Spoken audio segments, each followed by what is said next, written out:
Segundo ciclo de la teología del cuerpo. La redención del corazón. Catequesis número 24. Cristo apela al corazón del hombre. Recibida por San Juan Pablo II el 16 de abril de 1980. Como tema de nuestras futuras reflexiones, en el ámbito del presente volumen deseo desarrollar la siguiente afirmación de Cristo, que forma parte del Sermón de la Montaña. Habéis oído que se dijo, no cometerás adulterio. Pero yo os digo, todo el que mira a una mujer para desearla ya ha cometido adulterio con ella en su corazón. Mateo 5, 27, 28. Parece que este pasaje tiene un significado clave para la teología del cuerpo, igual que aquel en el que Cristo se refirió al principio y que nos ha servido de base para los anteriores análisis. Entonces pudimos darnos cuenta de lo amplio que es el contexto de una frase, más aún, de una palabra pronunciada por Cristo, ya que no nos ocupamos solamente del contexto inmediato que surge en el curso del diálogo con los fariseos, sino también del contexto global, en el que no podemos penetrar sin remontarnos a los primeros capítulos del libro del Génesis, aún omitiendo lo que allí se refiere a los libros del Antiguo Testamento.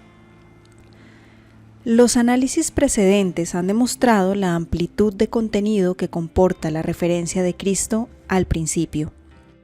La frase a la que ahora nos referimos, es decir, Mateo 5, 27, 28, nos introducirá con seguridad, además de en el contexto inmediato en el que aparece, también en su contexto más amplio, en el contexto global por medio del cual se nos revelará gradualmente el significado clave de la teología del cuerpo. Esta frase constituye uno de los pasajes del Sermón de la Montaña en el que Jesucristo realiza una revisión fundamental del modo de comprender y cumplir la ley moral de la antigua alianza. Se refiere en este orden a los siguientes mandamientos del Decálogo. Al quinto, no matarás, podemos confrontarlo en Mateo 5, 21-26. Al sexto, no cometerás adulterio, lo encontramos en Mateo 5, 27, 32, el cual es significativo que al final de este pasaje aparezca también la cuestión del acta del repudio, Mateo 5, 31, 32, mencionada ya en el capítulo precedente. Y al octavo mandamiento, según el texto del libro del Éxodo, confrontémoslo en el Éxodo 27, no perjurarás, sino que cumplirás tus juramentos al Señor. Confrontémoslo en Mateo 5, 33, 37. Sobre todo, son significativas las palabras que preceden a estos artículos y a los siguientes del Sermón de la Montaña.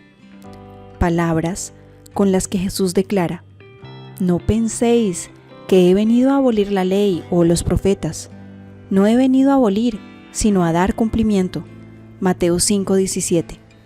En las frases que siguen, Jesús explica el sentido de esa contraposición y la necesidad del cumplimiento de la ley para realizar el reino de Dios.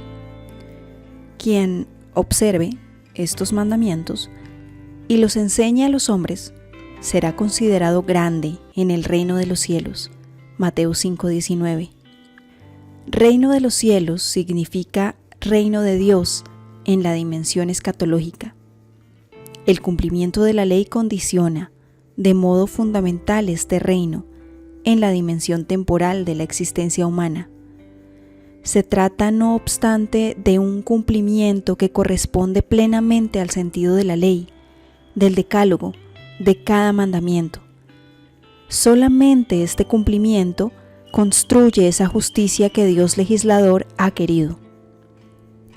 Cristo Maestro advierte que la interpretación humana de la ley y de cada mandamiento en ella contenida no se haga de tal modo que termine por no construir la justicia querida por Dios legislador. Si vuestra justicia no supera la de los escribas y fariseos, no entraréis en el reino de los cielos. Mateo 5:20. En ese contexto aparece la enunciación de Cristo según Mateo 5, 27, 28.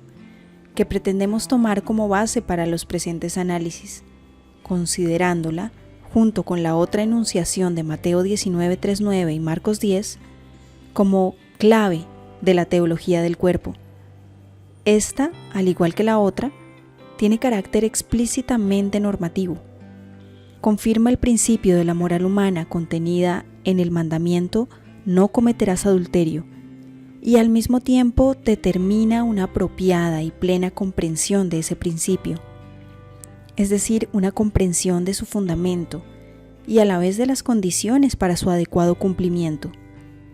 Este es considerado precisamente a la luz de las palabras de Mateo 5, 17, 20, ya antes referidas, sobre las que hace poco hemos llamado la atención. Se trata, por una parte, de adherirse al significado que Dios legislador ha encerrado en el mandamiento "no cometerás adulterio", y por otro lado, de cumplir, por parte del hombre, esa justicia que debe sobreabundar en el hombre mismo, es decir, que debe alcanzar en él su plenitud específica. Estos son, por así decirlo, los dos aspectos del cumplimiento en sentido evangélico. Nos encontramos así en el centro del ethos, es decir, en aquello que puede definirse como la forma interior, el alma de la moral humana. Los pensadores contemporáneos, por ejemplo Schiller, observan que en el Sermón de la Montaña se da un gran cambio precisamente en el campo del ethos. Una moral viva, en sentido existencial, no se forma solamente con las normas que revisten la forma de los mandamientos, de los preceptos y de las prohibiciones, como por ejemplo "no cometerás adulterio". La moral, en la que se realiza el sentido mismo del ser hombre, que es al mismo tiempo cumplimiento de la ley mediante el sobreabundar de la justicia a través de la vitalidad subjetiva, se forman mediante la percepción interior de aquellos valores de los que nace el deber como expresión de la conciencia, como respuesta del propio yo personal. El ethos nos hace entrar en la profundidad de la norma en sí misma y simultáneamente descender al interior del hombre sujeto de la moral. Para llegar hasta allí, no basta pararse en la superficie de las acciones humanas. Es necesario penetrar precisamente en el interior. Escuchemos aquí una nota importante respecto al ethos, que dice: en las catequesis se repite a menudo el término ethos. Con él no se entiende propiamente la ética en cuanto ciencia filosófica y tampoco, menos aún, el modo concreto de comportarse las personas. Ethos es al mismo tiempo percepción del valor, del que brota el conocimiento-conciencia del deber, de reconocer el valor percibido y acto de la persona, que puede ser conforme o disforme al valor reconocido. Además del mandamiento "no cometerás adulterio", el Decálogo tiene también otro mandamiento: "no desearás la mujer del prójimo". Lo podemos confrontar en el Éxodo 20:17 y en Deuteronomio 5:21. En la enunciación del Sermón de la Montaña, Cristo los vincula, en cierto sentido, el uno con el otro. Todo el que mire a una mujer para desearla, ya ha cometido adulterio en su corazón. No obstante, no se trata tanto de distinguir el alcance de aquellos dos mandamientos del Decálogo, cuanto de poner de relieve la dimensión de la acción interior, a la que se refieren también las palabras "no cometerás adulterio". Esta acción encuentra su expresión visible en el acto del cuerpo, acto en el que participan el hombre y la mujer que atentan contra la ley de la exclusividad matrimonial.